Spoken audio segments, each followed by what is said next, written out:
Hello students, कैसे हैं आप सब लोग। आई होप आप लोगों ने अभी तक माइक्रो इकोनॉमिक्स में हमने जितना भी कराया उसको अच्छे से कर लिया होगा। आज मैं आपको जो पढ़ाने जा रहा हूं ना, इससे सबसे ज्यादा नंबर का पेपर में पूछा जाता है थियोरी ऑफ डिमांड। और ये पहले भी था सीयूईटी के सिलेबस में, अभी भी है। और थियोरी ऑफ डिमांड ना हमारे डेली लाइफ से रिलेटेड है, तो आप जितना ज्यादा इसके टॉपिक की प्रैक्टिस कर सकते हो, इस टॉपिक के क्वेश्चंस की, उतना ही बेहतर है। और आप चाहते हो आपको ऑथेंटिकेटेड करेक्ट क्वेश्चंस आपको बेहतर तरीके से मिले, तो आप एसपीसी से ऐप पे जो प्रीमियम मॉक्स है ना, उनसे जरूर प्रैक्टिस करना। आपको एक से एक टॉप नॉच क्वेश्चन मिलेंगे। 21 मॉक्स दे रखे हैं, उसके अंदर आपको एक एक क्वेश्चन अच्छे मिल जाएंगे। ठीक है, तो स्टार्ट करते हैं थियोरी ऑफ डिमांड में। सबसे पहले डिमांड की मीनिंग क्या होती है। डिमांड करता कौन है? कंज्यूमर। क्या डिमांड का मतलब मार्केट में जाकर पैसे लेके डिमांड करना ही डिमांड है? नहीं। अगर आप घर बैठे बैठे सोचते हो कि मुझे ये चीज खरीदनी है और आपका बजट है उतना खरीदने का, तो वो भी डिमांड है। एबल टू परचेज, कंज्यूमर क्या करेगा? परचेज करेगा। किस चीज को परचेज करेगा? फिक्स क्वांटिटी किसी कमोडिटी का अलग अलग कीमतों पर। और कहां पे खरीदता है? प्लेस क्या है? मार्केट। और during a given period of time. तभी डिमांड को हम लोग फ्लो कॉन्सेप्ट कहते हैं, क्योंकि हम डिमांड जब भी करते हैं ना, एक पीरियड के अंदर करते हैं, यहां से लेकर यहां तक कितनी डिमांड होगी। ठीक है, तो when a consumer is willing and able to purchase a fixed quantity of a commodity at various price in the market during a given period of time is called demand। अगर मैं बात करूं demand की, तो demand flow concept है, और demand का मतलब हमेशा इफेक्टिव डिमांड होता है। मार्केट में पैसे लेके दुकानदार के सामने खड़े होकर बोलो मुझे ये सामान चाहिए, तो क्या ये डिमांड है? हाँ, ये डिमांड है। लेकिन अगर आप घर बैठे बैठे भी सोच रहे हो कि भैया मुझे ये चीज खरीदनी है, तो वो भी डिमांड है। आपका बजट आपको अलाउ करना चाहिए। सारे भिखारी अगर ये सोचें कि हमें मर्सिडीज खरीदनी है, तो क्या वो डिमांड है? क्या वो इफेक्टिव डिमांड है? आंसर इज नो, क्योंकि उनका बजट उनको उस चीज के लिए अलाउ नहीं करेगा। राइट, तो इस डिमांड का मतलब क्या होता है? Effective demand. ये आपको ध्यान रखना है। ओके, दूसरी बात, एग्जांपल की बात करें डिमांड की, तो when a consumer demand 2 kg, ये क्वांटिटी है, ये कमोडिटी है, ये मंथ है, टाइम पीरियड, ये 20 रुपीज पर केजी प्राइस है। तो प्राइस है, क्वांटिटी है, टाइम है, ये तीन चीज अगर आपको मिल जाएगा और कंज्यूमर है, तो समझ जाना वो क्या है? डिमांड है। डिमांड दो टाइप का है, इंडिविजुअल डिमांड, मार्केट डिमांड। एक इंसान की, एक इंडिविजुअल की जो डिमांड होती है, एक इंडिविजुअल अलग अलग कीमतों पे कितनी डिमांड करता है, वो इंडिविजुअल डिमांड है। ऐसे सारे के सारे इंडिविजुअल की डिमांड को अगर ऐड कर देंगे, तो हमारे पास क्या आएगा? Market demand. Sum of all individual demand in market is called market demand. अच्छा, अब ये प्राइस है, ए की डिमांड है, बी की डिमांड है, सी की डिमांड है। तीनों की डिमांड को ऐड करेंगे तो हमारे पास क्या आएगा? Market demand. तो जब 2 रुपए कीमत थी तो ए ने कितनी डिमांड करी? 4। जब 2 रुपए कीमत थी तो बी ने कितनी डिमांड करी? 5। जब 2 रुपए कीमत थी तो सी ने कितनी डिमांड करी? 6। तो 6 4 10 5 15। तो जो मार्केट डिमांड है वो कितनी क्लास आ गई? 15 आ गई। दूसरा, प्राइस जब 4 रुपए था तो ए ने कितनी डिमांड करी? 3। बी ने कितनी करी? 4। सी ने कितनी करी? 5। तीनों की डिमांड को ऐड करेंगे तो क्या आएगा? Market demand. जितने भी इंडिविजुअल मतलब डिमांड करने वाले लोग हैं, उन सबकी डिमांड को हम ऐड करेंगे तो हमारे पास क्या आएगा? मार्केट डिमांड आएगा। All individual demand is called market demand. ध्यान से मेरी बात समझना, ए की डिमांड, बी की डिमांड, और ये हो गया क्लास मार्केट डिमांड। ये मार्केट डिमांड है। इसी तरीके सी की डिमांड होगी, सबकी डिमांड को जोड़ेंगे तो मार्केट डिमांड आएगा। डिमांड कर्व ना हमेशा डाउनवर्डली स्लोपिंग होता है, क्योंकि प्राइस इतना है तो डिमांड इतना है। प्राइस जैसे ही बढ़ेगा लोग डिमांड कम करेंगे, प्राइस जैसे ही घटेगा लोग डिमांड जो है वो ज्यादा करेंगे। So there is a inverse relationship between price और क्वांटिटी डिमांड। प्राइस और डिमांड में जो रिलेशनशिप है वो कैसा रिलेशनशिप है? इनवर्स रिलेशनशिप है। जैसे जैसे किसी भी कमोडिटी का प्राइस बढ़ता चला जाएगा, उस कमोडिटी की जो डिमांड है ना वो कम होती चली जाएगी। यानी there is an inverse relationship between price and quantity demand. Price बढ़ेगा, डिमांड घटेगा, प्राइस घटेगा, डिमांड बढ़ेगा। तो ये इनवर्स रिलेशनशिप है, एक नीचे एक ऊपर, एक ऊपर एक नीचे। अब यहां पे जो सबसे ज्यादा जरूरी चीज है, जहां से सवाल पूछेगा पेपर में, वो ये है कि जो इंडिविजुअल डिमांड कर्व होता है ना, वो स्टिपर होता है। स्टिपर मतलब क्विकली फॉल्स। स्टिकर मतलब क्या होता है? स्टिपर। ठीक है, मतलब क्विकली फॉल्स, जल्दी से देखो नीचे आएगा। लेकिन ये जो मार्केट डिमांड का कर्व है ना, वो देर से नीचे आएगा, वो फ्लैटर है। क्या बोलते हैं क्लास इसको? फ्लैटर। FLATTER, यानी कि वो स्लोली फॉल्स। अगर आप मान लो यहां खड़े हो, है ना, मान लो आप 5वीं मंजिल पे खड़े हो, पत्थर फेंक रहे हो, ऐसे फेंकोगे तो धरती पे जल्दी आएगा, ऐसे फेंकोगे तो धरती पे लेट आएगा। तो यहाँ पे स्लोली नीचे आएगा, यहाँ तेजी से नीचे आएगा। तो जो market demand curve, market demand का जो कर्व है ना, वो फ्लैटर होता है। क्या होता है क्लास? फ्लैटर। अगला है डिमांड फंक्शन।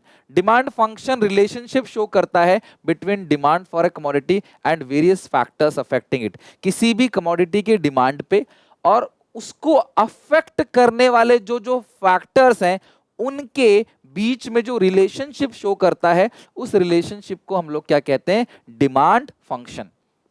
यानी कि demand function is the function of price of own, ये सारे के सारे फंक्शंस हैं। तो ये dx is equal to functions of ये। तो relationship between the consumer optimal choice of the quantity of goods and its price is very important and this relation is called demand function. ये NCERT की line है, NCERT से उठा रखा है, क्या पता यही क्वेश्चन आ जाए और बोले ये कौन सा फंक्शन की बात कर रहा है, तो ये डिमांड फंक्शन है। क्योंकि ये क्या है क्लास, कंज्यूमर भी है इसके अंदर, क्वांटिटी की बात कर रहा है, अलग अलग प्राइस पे बात कर रहा है, और इसी रिलेशनशिप को क्या कहते हैं?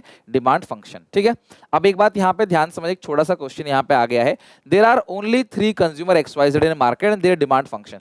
ये ना डिमांड फंक्शन है, तो आप डिमांड फंक्शन में देना QX equal to 30 minus 2P। तो इसी तरीके से डिमांड फंक्शन होता है, कोई भी नंबर होगा constant number minus 2P 3P, ये P फॉर प्राइस है, Q फॉर क्वांटिटी डिमांड है। तो quantity demand is equal 30 minus 2P और 40 माइनस 3P और 50 माइनस 4P। ये माइनस में है क्योंकि नेगेटिव रिलेशनशिप है प्राइस और क्वांटिटी में। From the given individual demand function, ये अलग अलग इंडिविजुअल की डिमांड है, एक X की, Y की और Z की। आपको मार्केट डिमांड फंक्शन बताना है और मार्केट डिमांड कितनी होगी 10 रुपए पे, आपको वो भी बताना है। तो मार्केट डिमांड क्या है? सम ऑफ ऑल इन सबको जोड़ो तो 50 40 90 3 120 हो गया, ये माइनस ये हो गया 3 4 3 7 2 9 माइनस 9P। ये हो गया क्लास आपका पूरा का पूरा मार्केट डिमांड, यानी सारे इंडिविजुअल डिमांड के जो फंक्शंस थे उनको जोड़ दिया, मार्केट डिमांड आ गया। अब क्वेश्चन कहता है कि भैया अगर प्राइस 10 रुपए है तो 9 इंटू 10 90, तो 120 माइनस 90 30 रुपीज क्या आ गया? मार्केट डिमांड आ गया। तो 10 रुपए अगर प्राइस है तो मार्केट डिमांड कितना होगा? 30। और इंडिविजुअल डिमांड अगर आपको निकालना हो तो आप इंडिविजुअल डिमांड भी निकाल सकते हो। तो ये 2 इंटू 10 20, ये 10 आ गया, 3 इंटू 10 30, ये भी 10 आ गया, 4 इंटू 40, ये भी 10 आ गया। देखो तीनों का ऐसे करो तो भी 30 आ रहा है, और आप एक साथ सबके फंक्शन को जोड़ के फिर सॉल्व कर लो प्राइस की वैल्यू रख के, तब भी कितना आएगा? 30 आएगा। तो आई होप आपको इंडिविजुअल डिमांड समझ आ गया, मार्केट डिमांड समझ आ गया। यहाँ पे मैं आपको एक बात और बताता हूँ, कल को ऐसा हो सकता है कि यहाँ पे ब्लैंक दे दे, है ना, तो भैया देखो मार्केट डिमांड 6 है तो 3 + 1 4, तो ये कितना आएगा? ऑब्वियसली 2 आएगा। ये आपको मिस कर दे तो टोटल कितना है? 15, 6 + 4 10, तो बचा कितना? 5। तो इस तरीके से भी आपको क्वेश्चन पूछा जा सकता है। तो डिमांड क्या है समझ आ गया आपको, इंडिविजुअल डिमांड क्या है समझ आ गया, उनके डायग्राम समझ आ गए, और मार्केट डिमांड फ्लैटर होता है वो भी समझ आ गया आपको। अब नाउ फंक्शन भी समझ गया आप, Q equal to constant number minus 2P 3P या जो भी होगा उसको हम लोग बोलते हैं डिमांड कर्व का मतलब फंक्शन। ओके, या फिर इंडिविजुअल डिमांड कर्व का इक्वेशन बोल दो, इक्वेशन ऑफ डिमांड कर्व बोल दो, चलेगा। स्लोप ऑफ डिमांड कर्व, ध्यान रखना स्लोप ऑफ डिमांड कर्व जो होता है ना, डिमांड कर्व ऐसा भी बना सकते हो स्ट्रेट लाइन में डाउनवर्डली स्लोपिंग, या कर्व भी बना सकते हो। हमेशा ध्यान रखना डिमांड जो है वो कॉन्वेक्स टू द ओरिजिन है, राइट? क्या है class? Convex to the origin है। जो आपने पीपीसी पढ़ा वो कॉन्केव टू द ओरिजिन होता है, डिमांड जो है वो कॉन्वेक्स टू द ओरिजिन होता है, downwardly sloping to right, convex to the origin. और जो स्लोप ऑफ डिमांड कर्व होता है, स्लोप ऑफ डिमांड कर्व वो क्या है? आप स्लोप जब निकालते हो कैसे निकालोगे? ये प्राइस है तो change in price upon change in quantity, ठीक है? यहाँ आप देखो ना, स्लोप जो निकलेगा change in price upon change in quantity, ये ध्यान रखना, ये याद कर लेना। स्लोप ऑफ डिमांड कर्व क्या है? Change in price upon change in quantity, ये मत भूलना। अगला है determinants of demand. Determinants of demand के अंदर दो हैं, एक है इंडिविजुअल डिमांड, दूसरा है मार्केट डिमांड। इंडिविजुअल डिमांड तो पता ही है क्लास आपको, एक इंसान की जो डिमांड होती है, मार्केट डिमांड मतलब सारे के सारे इंसान की जो मार्केट में डिमांड हो रही है वो मार्केट डिमांड है। तो जो इंडिविजुअल डिमांड है उसकी डिटर्मिनेंट्स क्या क्या है? Price of given commodity, price of related goods, income of consumer, taste and preferences. ये अलग अलग है, यहाँ पे कॉमा नहीं लगा, मैं लगा देता हूँ यहाँ पे। ये सब अलग अलग पॉइंट है, ध्यान रखना। Price of given commodity, price of related goods, income of consumer, taste and preference और एक्सपेक्टेशन, ये सारे के सारे क्या है? इंडिविजुअल डिमांड के फैक्टर्स अफेक्टिंग है। हम अभी जो टॉपिक पढ़ने जा रहे हैं that is most important topic, factors affecting demand या डिटर्मिनेंट्स ऑफ डिमांड। तो कौन कौन से फैक्टर्स हैं जो डिमांड को कम या ज्यादा करेंगे, राइट? वो पढ़ने जा रहे हैं हम लोग।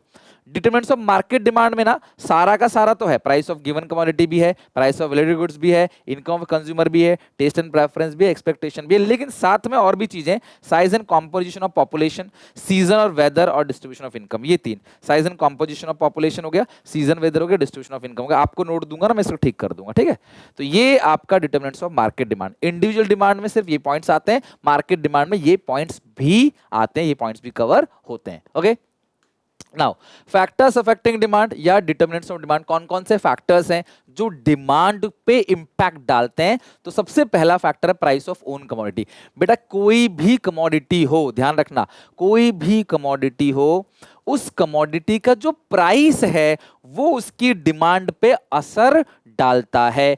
अगर कमोडिटी का प्राइस बढ़ेगा तो उसकी क्वांटिटी डिमांड कम होगी, प्राइस घटेगा तो उसकी क्वांटिटी डिमांड बढ़ेगी। यानी there is an inverse relationship between price of a commodity and quantity demand of that commodity के बीच में इनवर्स रिलेशनशिप है।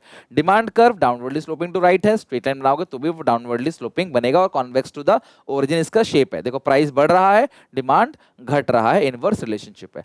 तो लॉ ऑफ डिमांड क्या कहता है? States that other things remaining constant. देखो यार, अदर थिंग्स रिमेनिंग कांस्टेंट एक ऐसा फ्रेज है जो कहता है कि कैटरिस पेरिबस, इसी को हम लोग क्या बोलते हैं? कैटरिस पेरिबस या सेट्रिस पेरिबस बोलते हैं इसको, यानी कि अदर थिंग्स रिमेनिंग कांस्टेंट। बाकी सारी चीजें कांस्टेंट कर दो, आपकी इनकम, आपका टेस्ट, आपका प्रेफरेंस, सब्स्टिट्यूट गुड्स का प्राइस, कॉम्प्लीमेंट्री गुड्स का प्राइस, एवरीथिंग इज कांस्टेंट। सिर्फ और सिर्फ एक ही चीज है, प्राइस। प्राइस बढ़ेगा तो क्या होगा? ऑब्वियसली डिमांड कम होगा। प्राइस घटेगा तो क्या होगा? डिमांड बढ़ेगा। So other things remaining constant, when the price of a commodity increases then the quantity demand of that commodity decreases and vice versa. किसी भी कमोडिटी का प्राइस अगर बढ़ेगा उस कमोडिटी की डिमांड कम होगी, और किसी कमोडिटी का प्राइस अगर घटेगा तो उस कमोडिटी की डिमांड क्या होगी? सीधी सी बात है, बढ़ेगी। तो यही है आपका लॉ ऑफ डिमांड, और ये क्वालिटेटिव स्टेटमेंट है। लाइक ये क्या कहता है? बढ़ेगा, घटेगा, कितना बढ़ेगा, कितना घटेगा। मेरे हाफ ईयरली में आए थे 33 नंबर, ठीक है, इस बार मेरे आए हैं 35 नंबर। पापा ने पूछा भाई नंबर कितना है, बता, तेरा ट्यूशन लगवाया दो दो, अब बता नंबर कितना है। मतलब मेरे नंबर पहले से बढ़ गए हैं, मेरे नंबर पहले से बढ़ गए हैं, बस आप इतना जान लो। तो क्या मेरे पापा को आइडिया लगेगा कितने बढ़े? 33 के बाद 93 है, या 33 के बाद 63 है, 35 है, तो आइडिया लगेगा नहीं। तो ये सिर्फ क्वालिटी को बताता है कि अच्छा है, कितना अच्छा नहीं पता, अच्छा है बस। तो यही है क्वालिटेटिव स्टेटमेंट, सिर्फ क्वालिटी को बताता है लॉ ऑफ डिमांड, क्वांटिटी की बात नहीं करता। तो सबसे पहला आपने समझ लिया, किसी भी कमोडिटी का खुद का प्राइस उसकी डिमांड पे इंपैक्ट डालता है। प्राइस बढ़ता है तो डिमांड घटेगा, प्राइस घटता है तो डिमांड बढ़ेगा, लेकिन सेट्रिस पेरिबस यानी कि अदर थिंग्स रिमेनिंग कांस्टेंट। अब सेकंड जो चीज है वो है PO, price of other related goods. ठीक है, तो अदर रिलेटेड गुड्स में दो टाइप के गुड्स आते हैं। पहला हो गया सब्स्टिट्यूट गुड्स और दूसरा क्या हो गया? Complementary goods. सब्स्टिट्यूट गुड्स कौन से होते हैं? इसको हाईली कॉम्पिटिटिव गुड्स भी बोलते हैं। दीज गुड, देखो इस पेन का खुद का प्राइस इस पेन की डिमांड पे असर डालेगा, लेकिन इस पेन का जो सब्स्टिट्यूट है, जो इसकी जगह पे इस्तेमाल किया जाता है, वो भी इसकी डिमांड पे असर डालेगा। और इस पेन के साथ में अगर कोई चीज यूज की जाती है, उसका प्राइस भी इसकी डिमांड पे इंपैक्ट डालेगा। तो जो रिलेटेड गुड्स है ना, पड़ोसी गुड्स हैं, वो भी मेन गुड्स पे इंपैक्ट डालते हैं। और जो जैसे मान लो कि आप फेल हो गए, आपको दुख हो रहा है, लेकिन पड़ोसी भी फेल हो गया, तो शायद आपको इतना दुख ना हो। तो आपका दुख सुख आपके पड़ोसी के रिजल्ट पे भी डिपेंड करता है। फिर आप खुश हो, चलो मैं पास हो गया, पड़ोसी लिया है 95%, तो भैया आपको फिर दुख होने लगा भैया। तो यानी कि यही चीज है। तो इसका जो खुद का प्राइस है वो डिमांड पे इंपैक्ट डालेगा, लेकिन जो रिलेटेड गुड्स है ना, वो भी डिमांड पे इंपैक्ट डालेंगे। Related goods are of two types, substitutes और कॉम्प्लीमेंट्री। तो सब्स्टिट्यूट गुड्स कौन से होते हैं? Those which can be used in place of other, जो एक दूसरे की जगह पे इस्तेमाल किए जाते हैं। बेस्ट क्या है? टी कॉफी सब्स्टिट्यूट है, पेप्सी कोक सब्स्टिट्यूट है। तो एक दूसरे की जगह पे जो इस्तेमाल किए जाएंगे, ये नहीं तो ये नहीं तो ये, this is called substitute goods. ठीक है, जैसे टी कॉफी और पेप्सी कोक एटसेट्रा। तो अगर टी का प्राइस बढ़ेगा, ध्यान से तुम तो बस इतना ध्यान रखो, सब्स्टिट्यूशन में पॉजिटिव सब्स्टिट्यूशन इफेक्ट है। पॉजिटिव मतलब एक का प्राइस बढ़ेगा, दूसरी की डिमांड बढ़ेगी, एक का प्राइस घटेगा, दूसरे की डिमांड घटेगी। पॉजिटिव का मतलब पता क्या होता है? इकोनॉमिक्स में कोरिलेशन पढ़ा होगा आपने स्टार्ट्स के अंदर। पॉजिटिव का मतलब क्या होता है? सेम डायरेक्शन में जा रहे हैं, चाहे नीचे जा रहे हो चाहे ऊपर जा रहे हो। ठीक है, तो सब्स्टिट्यूट्स क्या है कि अगर टी है और कॉफी है, दो गुड्स है, टी का प्राइस अगर बढ़ेगा तो कॉफी की डिमांड भी बढ़ेगी। तो देखो एरो दोनों ऊपर जा रहा है, this is called direct relationship. T का प्राइस घटेगा तो कॉफी की डिमांड घटेगी, यानी कि कॉफी की डिमांड कम हो गई टी के प्राइस के कम होने की वजह से, यानी इसकी डिमांड इसके प्राइस की वजह से कम नहीं हुई है, टी का प्राइस कम हो गया इसकी वजह से कम हो गया। मेरी बात समझ रहे हो? मान लो अगर मैं थोड़ा समझाऊं तुमको, वैसे तुम आता तो तुमको होगा नो डाउट। तो टी का प्राइस अगर बढ़ेगा तो लोग टी की डिमांड कम करेंगे, तो टी की जगह पे वो क्या पियेंगे? फिर कॉफी। तो कॉफी की डिमांड क्या हो जाएगी? बढ़ जाएगी।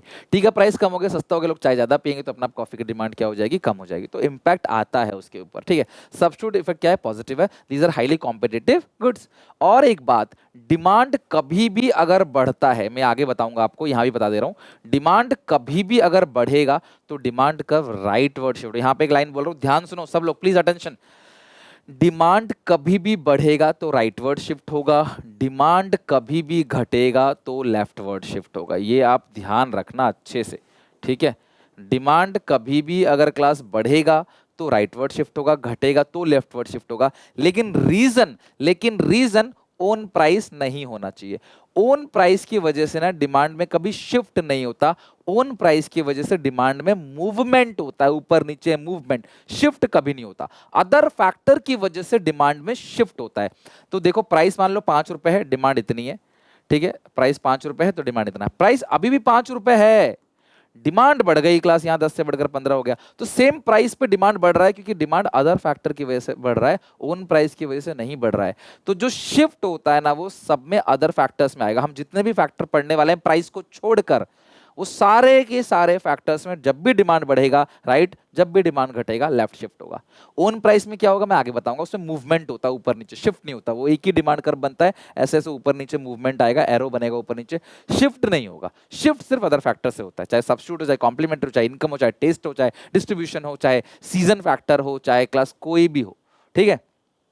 तो सब्स्टिट्यूट्स कौन से होते हैं class, which can be use in place of other, और यहाँ पे पॉजिटिव इफेक्ट है, एक का प्राइस बढ़ेगा तो दूसरे की डिमांड भी बढ़ेगी। कॉम्प्लीमेंट्री गुड्स क्या होते हैं, जिनकी क्लास जॉइंट डिमांड होती है, those who have demanded jointly, pen, ink, petrol, car, है ना, ये सब क्लास क्या है आपका कॉम्प्लीमेंट्री है।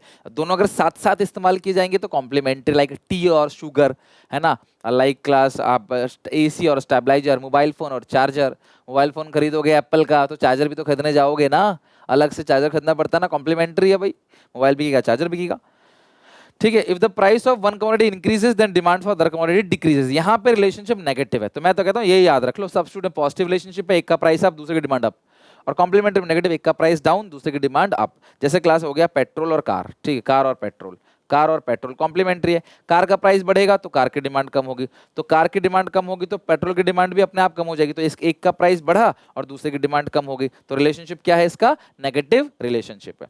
सो कॉम्प्लीमेंट्री गुड्स में देखो पेट्रोल अगर ऐसे भी समझो पेट्रोल का प्राइस बढ़ेगा तो अल्टीमेटली पेट्रोल महंगा हो गया, लोग कार क्या खरीदेंगे, कम खरीदेंगे, तो यहाँ देखो नेगेटिव, एक का प्राइस बढ़ रहा है दूसरे की डिमांड घट रही है, यहाँ पे जो रिलेशनशिप क्या है वो नेगेटिव रिलेशनशिप है। तो अब ध्यान रखना, इसके एग्जाम्पल भी पूछ सकता है, इसका इंपैक्ट पूछ सकता है कि दो गुड्स है, एक का प्राइस बढ़ रहा है दूसरे की डिमांड घट रही है, दोनों कैसे गुड्स है, कॉम्प्लीमेंट्री गुड्स है। दो गुड्स है, एक का प्राइस बढ़ रहा है दूसरे की डिमांड बढ़ रही है, दोनों पॉजिटिव रिलेशनशिप है, तो दोनों कैसा गुड्स हो गया, सब्स्टिट्यूट गुड्स हो गया।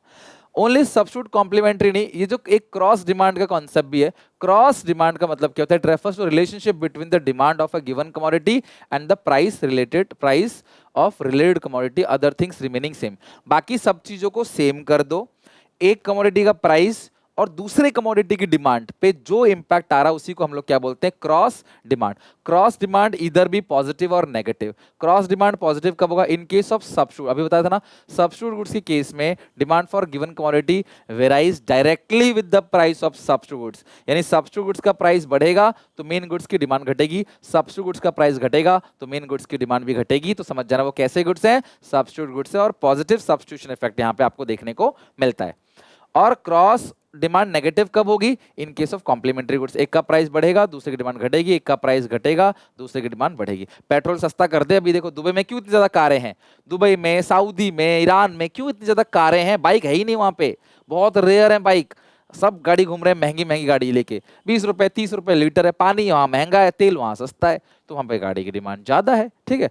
तो अगर इसका प्राइस कम होगा पेट्रोल का, कार की डिमांड बढ़ जाएगी, तो यहाँ पे जो रिलेशनशिप देखने को मिल रहा है वो क्या है, नेगेटिव रिलेशनशिप देखने को मिलता है। अगला है इनकम ऑफ कंज्यूमर। किसी भी कंज्यूमर की जो इनकम है ना वो उसकी डिमांड पे इंपैक्ट डालती है, इनकम ऑफ ए कंज्यूमर। तो अगर इनकम बढ़ेगा तो डिमांड में भी चेंज आएगा। तो जैसे अब इनकम की बात करें तो तीन अलग अलग टाइप की गुड्स हमको पढ़ना पड़ेगा, नेचर ऑफ कमोडिटी। पहला जो है वो है नेसेसरी गुड्स, जैसे मेडिसिन, सॉल्ट, टेक्स्ट बुक, ये सब, या नेसेसरी ड्रग हो गया, तो वो हो गया आपका नेसेसरी गुड्स। तो इनकम चाहे बढ़े चाहे इनकम घटे, इनकम को वाई से डिनोट करते हैं, इनकम बढ़े चाहे इनकम घटे, नेसेसरी गुड्स की डिमांड क्या मिलेगी आपको, कांस्टेंट। आपकी इनकम बढ़ जाएगी तो नमक ज्यादा नहीं खाओगे, दवाई कम नहीं खाओगे, ज्यादा नहीं खाओगे, यानी कि मैं ज्यादा कमाता हूं तो मैं नमक ज्यादा खा रहा हूं, चीनी ज्यादा खा रहा हूं, दवाइयां मैं पूरा का पूरा पत्ता खा जा रहा हूं दवाई का, ऐसा नहीं होता है, ठीक है, पूरी स्ट्रिप नहीं खा जाओगे दवाई, तब भी आप एक ही खाओगे। तो इनकम बढ़े चाहे इनकम घटे, इनकम पे कोई, इसकी डिमांड पे कोई इंपैक्ट नहीं आएगा, समझ रहा, वो नेसेसरी गुड्स है। Second is luxurious goods, nature of commodity में लग्जरियस या नॉर्मल गुड्स, ये वो गुड्स होते हैं, इनकम अगर आपकी बढ़ेगी ना तो आप इसकी डिमांड ज्यादा करोगे, इनकम घटेगी तो डिमांड कम करोगे। यानी कि यहाँ पे सब इनकम इफेक्ट क्या है क्लास, यहाँ पे पॉजिटिव, जैसे जैसे आपकी इनकम बढ़ेगी आप लग्जरियस गुड्स की या नॉर्मल गुड्स की डिमांड को बढ़ाते चले जाओगे, जैसे जैसे आपकी इनकम घटेगी आप लग्जरियस गुड्स की डिमांड घटाते चले जाओगे। डिमांड घटेगा डिमांड कर्व लेफ्टवर्ड शिफ्ट होगा, डिमांड बढ़ेगा डिमांड कर्व राइटवर्ड शिफ्ट होगा, क्योंकि डिमांड में ये जो चेंज आ रहा है ये ओन प्राइस से नहीं आ रहा है, ये इनकम की वजह से आ रहा है। प्राइस कांस्टेंट है, यहाँ पे चेंज किसकी वजह से, डिमांड बढ़ रहा है घट रहा है, किसकी वजह से, इनकम की वजह से। दूसरा होता है इंफीरियर गुड्स, ठीक है, इंफीरियर गुड्स या सेकंड हैंड क्लॉथ हो गया, बाजरा हो गया, डालडा हो गया, ये सब इंफीरियर गुड्स है। तो जब हमारी इनकम बढ़ेगी ना तो हम इसकी डिमांड को कम करेंगे, और जब इनकम घटेगी तो मजबूर है फिर आप डिमांड बढ़ाओगे। अगर आप पैसा कमाओगे अच्छे से, आपकी इनकम बढ़ेगी तो आप घटिया सामान कम खरीदोगे ना, और इनकम अगर नहीं कमाओगे, पैसे कम होंगे तो फिर घटिया सामान आप ज्यादा खरीदोगे। तो यहाँ पे इनकम इफेक्ट क्या मिलेगा आपको, नेगेटिव। और अगेन इन सारे केसेस में डिमांड जब भी बढ़ेगा डाउनवर्ड राइटवर्ड शिफ्ट होगा, डिमांड क्लास जब भी घटेगा लेफ्टवर्ड शिफ्ट होगा। तो इनकम से भी डिमांड पे इंपैक्ट आता है। ओके, तो ये तीनों गुड्स के बारे में मैंने बता दिया आपको। यहाँ पे देखो ये एनसीईआरटी की लाइन लिखी है, a consumer demand for normal goods move in the same direction as in income of consumer. जैसे इनकम बढ़ेगा तो डिमांड बढ़ेगा, positive effect. However there are some goods whose demand for move in opposite direction, जैसे income बढ़ेगा demand घटेगी, income घटेगा demand बढ़ेगी, और वो कौन से गुड्स होते हैं, वो होते हैं inferior goods. Such goods are called inferior goods. आई क्लास, इंफीरियर में इनकम इफेक्ट नेगेटिव होता है, और लग्जरियस और नॉर्मल में इनकम इफेक्ट क्या होता है, पॉजिटिव होता है। अगला टेस्ट एंड प्रेफरेंस, बहुत सिंपल कॉन्सेप्ट है। टेस्ट ना सब्जेक्टिव अप्रोच, जैसे मुझे कोई चीज टेस्टी लग रहा है तो मे भी किसी और को ना लगे, सब्जेक्टिव अप्रोच है, लाइकिंग और डिसलाइकिंग की बात होती है। तो अगर टेस्ट में फेवरेबल है, अगर टेस्ट क्लास फेवरेबल है, आप टेस्ट में फेवर में हो उसके, तो डिमांड ज्यादा होगी। टेस्ट अगर अनफेवरेबल है डिमांड कम होगी। डिमांड ज्यादा तो राइटवर्ड शिफ्ट बढ़ जाएगा, डिमांड घट रहा है तो लेफ्टवर्ड शिफ्ट घट जाएगा। अगला डिस्ट्रीब्यूशन ऑफ इनकम, अमीर लोग जो हो, अमीर लोगों की डिमांड ज्यादा होती है, गरीब लोगों की डिमांड कम होती है। तो अमीर लोग कौन होते हैं, जहाँ पे इनकम का इक्वल डिस्ट्रीब्यूशन, सब लोगों के पास पैसा है, तो सब लोग पास, ऐसी इकोनॉमी अमेरिका जैसी इकोनॉमी जहाँ पे सबके पास पैसा है तो डिमांड ज्यादा होगी, और इंडिया जैसी इकोनॉमी जहाँ पे कुछ के पास पैसा है कुछ के पास नहीं, तो वहाँ पे डिमांड एज कम्पेयर टू क्या होगी, कम होगी। तो डिमांड कम लेफ्टवर्ड शिफ्ट, डिमांड ज्यादा राइटवर्ड शिफ्ट। अगला एक्सपेक्टेशन, अगर आपको लग रहा है फ्यूचर में प्राइस बढ़ जाएगा, आपको लग रहा है कल को महंगा हो जाएगा, तो आप आज ही डिमांड को बढ़ा दोगे, आप आज ही चीजें खरीद लोगे, क्योंकि कल को महंगा हो जाएगा भैया, आज खरीद के रख लो, तो आज डिमांड ज्यादा हो जाएगा। कल को सस्ता हो गया पता चला, कल को सस्ता हो गया तो आज आप कम खरीदोगे, यार कल सस्ता होगा कल ले लेंगे भाई, तो कल को सस्ता होगा हम कल खरीदेंगे, समझ रहे हो। तो ऐसा देखो आपने, कुछ लोग जो है सीजन एंड सेल पे जाते हैं कि भाई सीजन एंड हो गया अब सस्ता मिल जाएगा, तो प्राइस कम, तो फ्यूचर में प्राइस कम तो आज डिमांड कम। तो डिमांड बढ़ेगा तो rightward shift increase in demand, demand घटेगा leftward shift decrease in demand. This is called expectations of consumer. अब मैंने आपको बता दिया, कभी भी डिमांड इंक्रीज होगा तो राइटवर्ड शिफ्ट, डिमांड डिक्रीज होगा लेफ्टवर्ड शिफ्ट। लेकिन ये जो इंक्रीज डिक्रीज हो रहा होगा ओन प्राइस से नहीं होगा, ये अदर फैक्टर से होगा, like price of substitute, price of complementary, income, taste, distribution, not own price, right. अब सवाल है reason for law of demand. Law of demand की रीजन क्या है, this is very very important. Law of demand की reason क्या है, why demand curve is downwardly sloping to right. तो ये 4 रीजन है। पहला है law of diminishing marginal utility. यहाँ पे सवाल है कि क्यों ऐसा होता है, प्राइस कम पे ज्यादा डिमांड करते हो, प्राइस ज्यादा डिमांड कम क्यों करते हो, ध्यान समझना, इंपॉर्टेंट टॉपिक है ये, ठीक है। ऐसा क्यों होता है, why people demanded more when price is less. क्योंकि लॉ ऑफ डीएमयू क्या कहता है कि हमें दूसरा यूनिट पहले जितना सेटिस्फेक्शन नहीं देगा, तीसरा यूनिट दूसरे जितना सेटिस्फेक्शन नहीं देगा। तो जैसे जैसे क्वांटिटी बढ़ती चली जाएगी हमारा जो सेटिस्फेक्शन का लेवल है वो घटता चला जाएगा। तो जब हमारा सेटिस्फेक्शन का लेवल घटता चला जाएगा तो हम काहे को ज्यादा प्राइस पे करेंगे। पहले 5 रुपए दे रहे थे, 2 के लिए 4 रुपए पर यूनिट देंगे, 3 के लिए 3 रुपए पर यूनिट देंगे। तो यही है क्लास, प्राइस घटाएंगे तभी क्वांटिटी जो है क्लास बढ़ेगा। जब हमें पता है कि भैया एक शर्ट खरीदने जा रहे हैं, वो कह रहा है 1000 की है, 2 1500 की दे रहा है, तो भैया 2 2000 की देगा, लेंगे ही नहीं लोग, कहेंगे एक मुझे 1000 की पड़ रही है तो मैं 2 क्यों खरीदूं। अगर मुझे 1000 की सेटिस्फेक्शन दे रहा है, दूसरा तो मुझे 1000 का नहीं देगा 2 शर्ट में, तो मुझे कम करोगे तभी लूंगा मैं। तो लॉ ऑफ डीएमयू क्या कहता है, जैसे जैसे आप आउटपुट बढ़ाते हो सेटिस्फेक्शन कम मिलता है, अगर सेटिस्फेक्शन कम मिलेगा तो प्राइस भी आप कम पे करोगे। यही रीजन है, कम प्राइस पे ही ज्यादा डिमांड होता है। अगला है सब्स्टिट्यूशन इफेक्ट, ये भी बहुत जरूरी है समझना, ध्यान से सारे बच्चे समझो। सब्स्टिट्यूशन इफेक्ट क्या होता है, ठीक है। 2 गुड्स है, जैसे मान लो टी और कॉफी। सवाल क्या है कि टी का प्राइस बढ़ेगा तो टी की डिमांड घटेगी, क्यों? सवाल यही तो है। क्योंकि टी का प्राइस अगर बढ़ता है तो टी का जो सब्स्टिट्यूट है लोगों को वो चीपर लगने लग जाएगा और लोग यहां से यहां मूव हो जाएंगे, कॉफी पीने लगेंगे, इसीलिए चाय की डिमांड कम हो जाएगी। इसी को बोलते हैं सब्स्टिट्यूशन इफेक्ट। आई सिंपल सी बात समझ। तो सब्स्टिट्यूट गुड्स का अगर प्राइस कम हो जाता है तो सब्स्टिट्यूट गुड्स चीपर लगने लग जाता है, इसीलिए लोग वहां मूव कर जाते हैं और मेन गुड्स की डिमांड कम हो जाती है। This effect is called substitution effect. अगला है इनकम इफेक्ट। ठीक है, अगर किसी भी कमोडिटी का प्राइस कम हो गया तो उसकी डिमांड ज्यादा क्यों होती है? क्योंकि आपकी जो क्लास एक्चुअल इनकम है ना, आपकी जो रियल इनकम है या फिर जो आपकी एक्चुअल इनकम है ना, वो आपको ज्यादा लगने लग जाती है। आप पैसा कम कमा रहे हो लेकिन अगर प्राइस कम हुआ ना तो आपको आपकी एक्चुअल इनकम ज्यादा लगने लग जाएगी, जिसकी वजह से आप डिमांड भी क्या करोगे? ज्यादा करोगे। This is called income effect. और एडिशनल कंज्यूमर, अगर प्राइस कम हुआ तो डिमांड ज्यादा क्यों होगा?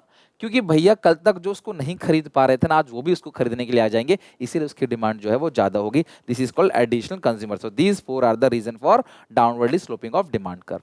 इस पूरे के पूरे चैप्टर में सबसे इंपॉर्टेंट चीज जो है जहां से एमसीक्यू पूछा सकता है, एक तो ये टॉपिक है और दूसरा ये exceptions to law of demand, ये टॉपिक है। तो ध्यान से अच्छे से इन टॉपिक को समझो। यहां से 100% है क्वेश्चन पूछा जाए, कम से कम 2 या 3 क्वेश्चन कम से कम मान के चलो इसी टॉपिक से आपको पूछेगा। Difference between change in quantity demand और चेंज इन डिमांड।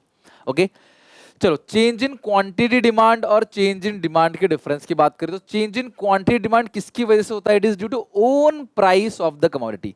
किसी भी कमोडिटी का खुद का प्राइस अगर चेंज हो रहा है, उसकी वजह से डिमांड में चेंज आ रहा है, तो उसको क्या बोलते हैं? Change in quantity demand. लेकिन अदर फैक्टर की वजह से, price of other related goods हो गया, इनकम हो गया, टेस्ट प्रेफरेंस हो गया, इनकी वजह से डिमांड में चेंज आ रहा है तो बोलते हैं चेंज इन डिमांड। तो क्वांटिटी वर्ड तब लगाते हैं जब प्राइस की वजह से चेंज हो रहा हो। यहां पे लॉ ऑफ डिमांड काम करता है और प्राइस यहां चेंज होता है। यहां लॉ ऑफ डिमांड काम नहीं करता और प्राइस यहां पे क्या होता है? कांस्टेंट होता है। बिकॉज ये जो चेंज है ना, वो प्राइस की वजह से है ही नहीं, ये चेंज अदर फैक्टर की वजह से है। प्राइस अगर बढ़ेगा तो डिमांड घटेगा, प्राइस अगर बढ़ेगा तो डिमांड घटेगा, प्राइस क्लास घटेगा ना तो डिमांड जो है बढ़ेगा। ध्यान समझना, प्राइस अगर बढ़ रहा है तो डिमांड घट रहा है और प्राइस घटेगा तो डिमांड बढ़ेगा। तो जब प्राइस, ध्यान से समझना क्लास, यहां प्राइस बढ़ेगा तो डिमांड घटेगा, डिमांड घट रहा है, इसीलिए इसको हम लोग क्या बोलते हैं? कॉन्ट्रैक्शन इन डिमांड। डिमांड घट रहा है तो क्या बोलेंगे इसको? कॉन्ट्रैक्शन इन डिमांड।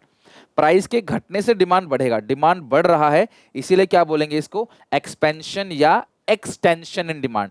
तो ओन प्राइस की वजह से, ध्यान से समझो मैं क्या कहना चाह रहा हूं, खुद के प्राइस की वजह से अगर डिमांड घटता बढ़ता है, इसको कॉन्ट्रैक्शन और एक्सटेंशन बोलते हैं। लेकिन अदर फैक्टर की वजह से डिमांड घटेगा और बढ़ेगा तो उसको आप लोग इंक्रीज इन डिमांड या डिक्रीज इन डिमांड बोलते हो। तो ओन प्राइस की वजह से अगर डिमांड में चेंज आता है, ओन प्राइस की वजह से अगर डिमांड में चेंज आता है तो कॉन्ट्रैक्शन एक्सटेंशन बोलेंगे, अदर फैक्टर की वजह से चेंज आता है तो इंक्रीज और डिक्रीज इन डिमांड बोलेंगे।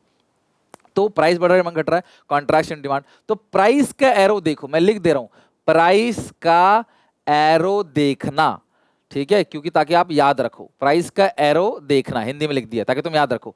प्राइस का एरो ऊपर है तो ऊपर की तरफ मूवमेंट आएगा, upward movement along with same demand curve. Price का एरो नीचे है तो downward movement along with same demand curve. अब ऐसा क्वेश्चन कैसे बनेगा? ध्यान सुनो, क्वेश्चन कैसे बनेगा? What is the reason behind upward movement along with demand curve? तो आप लिखोगे increase in price of own commodity is the reason behind upward movement of demand curve. ठीक है, what is the reason behind extension in demand? तो extension in demand का मतलब demand का बढ़ना, और डिमांड कब बढ़ता? जब प्राइस घटेगा। तो decrease in own price of the commodity is the reason behind extension in demand. What is the reason behind downward movement along with same demand curve? Movement नीचे मतलब प्राइस घट रहा है, और प्राइस घटेगा डिमांड बढ़ेगा, तो इंक्रीज इन डिमांड। तो ध्यान रखना, डाउनवर्ड मूवमेंट का रीजन क्या है? डिक्रीज इन प्राइस, और उससे डिमांड बढ़ता है तो इसको हम लोग एक्सटेंशन या एक्सपेंशन इन डिमांड बोलेंगे, इंक्रीज इन डिमांड नहीं बोलेंगे। लेकिन बाकी सारे रीजन से, जैसे सब्स्टिट्यूट गुड्स का प्राइस घट गया, कॉम्प्लीमेंट्री गुड्स का प्राइस बढ़ गया, इनकम बढ़ गया कंज्यूमर का, खाली इनकम बढ़ गया मतलब नॉर्मल गुड्स की बात हो रही है, इनकम बढ़ेगा तो डिमांड बढ़ेगा, तो हम वहां पे अज्यूम कर रहे हैं कि वो नॉर्मल गुड्स की बात हो रही है। अनफेवरेबल टेस्ट, सॉरी, इनकम यहाँ पे घट गया, अनफेवरेबल टेस्ट, इन सब कारण की वजह से डिमांड घटता है तो डिमांड कर्व लेफ्टवर्ड शिफ्ट होता है। यहाँ प्राइस अगर देखोगे ना, प्राइस 10 10, डिमांड 20 से 15 हो गया, तो जहां पे प्राइस सेम है फिर भी क्वांटिटी डिमांड कम हो गया तो इसका मतलब क्या है कि ये जो प्राइस की वजह से चेंज नहीं आ रहा, अदर फैक्टर की वजह से चेंज आ रहा है, इसको बोलते हैं डिक्रीज इन डिमांड। और प्राइस से में डिमांड बढ़ गया तो बोलते हैं इंक्रीज इन डिमांड। और यहाँ पे प्राइस चेंज हो रहा है और फिर डिमांड घट रहा है तो कॉन्ट्रैक्शन इन डिमांड, डिमांड बढ़ रहा है तो एक्सटेंशन एक्सपेंशन इन डिमांड। तो इन सारे रीजन से अगर डिमांड बढ़ता है तो इंक्रीज इन डिमांड, यहाँ पे राइटवर्ड शिफ्ट होगा, जबकि यहाँ पे लेफ्टवर्ड। प्राइस इतना था, डिमांड इतना, प्राइस अभी भी सेम है, डिमांड जो है कम हो गया। प्राइस इतना, डिमांड इतना, प्राइस अभी भी सेम है और डिमांड क्या है क्लास आपका इंक्रीज हो गया। तो ये हो गया रीजन आपका चेंज इन क्वांटिटी डिमांड में और चेंज इन डिमांड का डिफरेंस। तो आई होप आपको ये अच्छे से समझ आ गया होगा। अब हमारा लास्ट टॉपिक है exceptions of law of demand, जहां पे लॉ ऑफ डिमांड काम नहीं करता। क्यों? लॉ ऑफ डिमांड कहता है प्राइस बढ़ेगा डिमांड घटेगा, यहां पे ऐसा हो ही नहीं रहा, प्राइस बढ़ रहा है डिमांड नहीं घट रहा, या प्राइस बढ़ रहा है तो डिमांड ही बढ़ रहा है, उसको बोलते हैं लॉ ऑफ डिमांड का एक्सेप्शन। तो सबसे पहला एक्सेप्शन है गिफन गुड। ध्यान रखना, रॉबर्ट गिफन साहब ने गिफन पैराडॉक्स दिया था। उस गिफन पैराडॉक्स में उन्होंने ब्रिटेन की जनता को स्टडी किया जो मीट और ब्रेड खाया करते थे, ठीक है।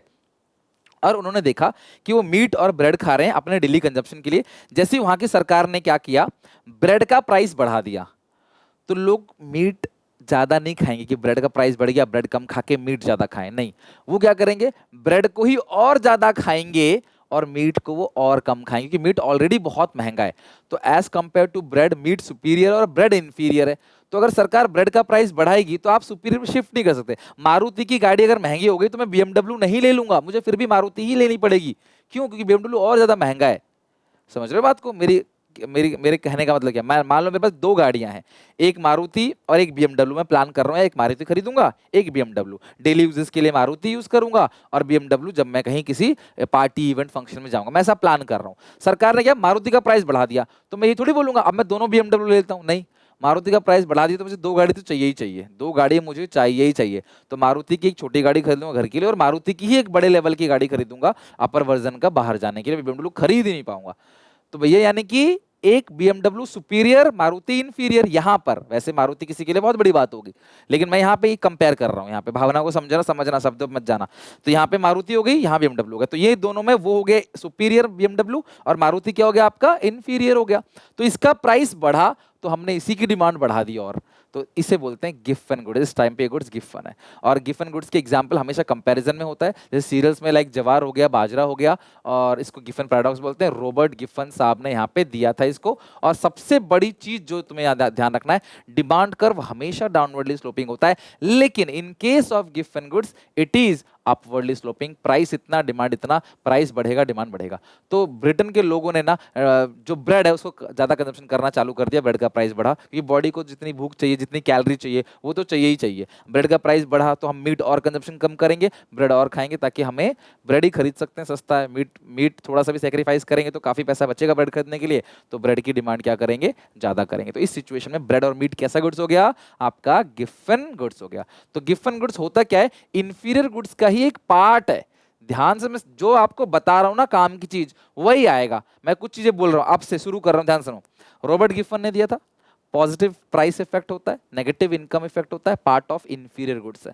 और प्राइस बढ़ेगा, डिमांड बढ़ेगा, प्राइस घटेगा, डिमांड घटेगा, और ये exception to law of demand है।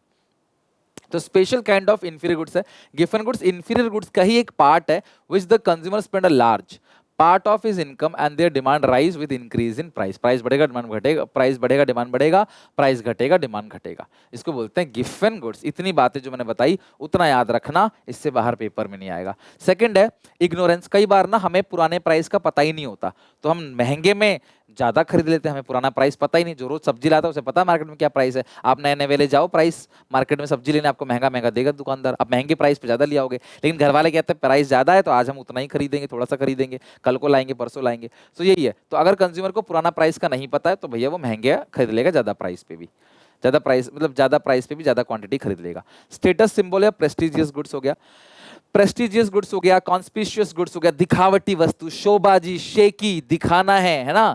तो भैया उस सिचुएशन में महंगा कितना है, कुछ लोगों को आईफोन दिखाना होता है ना, वो सोचता है आईफोन हमारा स्टेटस बताता है, तो बार बार आईफोन निकालेंगे, बार बार आईफोन ऐसे लगाएंगे कान में और रिंग टोन पे फोन बजा के रखेंगे ऑल टाइम की भाई फोन जो है बजता रहे, तो भौकाल अपना मचता रहे, देखो भाई बंदे पे आईफोन है, भले ही घर में 4 दिन खाना छोड़ के लिया हुआ है, पढ़ाई लिखाई कुछ नहीं, भविष्य कुछ नहीं पता, लेकिन हाँ शेकी मारनी है, भौकाल दिखाना है आईफोन लेके, ठीक है।